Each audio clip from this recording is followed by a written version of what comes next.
అనగనగా ఒక ఆవు ఒకరోజు వాగుని దాటుతూ ఉంది. ఆ వాగు చాలా ఉధృతంగా ఉంది. ఆవు అనుకుంటుంది ఈ వాగు చాలా వేగంగా ప్రవహిస్తుంది.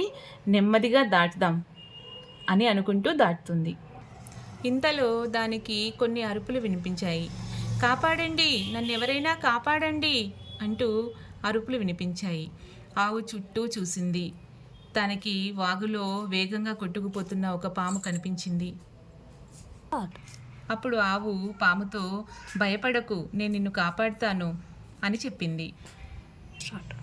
ఆవు పాముని తన కొమ్ములపైకి ఎక్కించుకుని, భయపడకు, ఇప్పుడు ఎలా ఉన్నావు అని అడిగింది.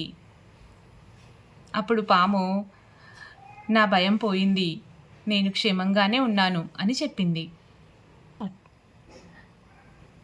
ఈరోజు నువ్వు నా ప్రాణం కాపాడావు, నీ మేలు నేను ఎప్పటికీ మర్చిపోను అని పాము ఆవుతో అన్నది. దానికి ఆవు, అది నా బాధ్యత అని చెప్పింది. ఆవు పాముని ఒడ్డుపైకి చేర్చింది. పాము చాలా ధన్యవాదాలు అని చెప్పింది.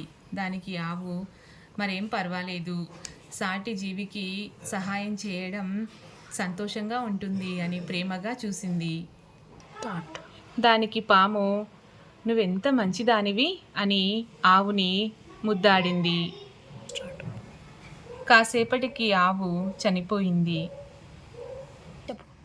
పిల్లలు, దీనిలో నీతి ఏముంది చెప్పనా? విషస్వభావం కలిగిన వారు అనగా చెడు బుద్ధి కలిగిన వారు, చెడు స్వభావం కలిగిన వారికి మనం మంచి చేసినా అది మనకు చెడుగానే పరిణమిస్తుంది.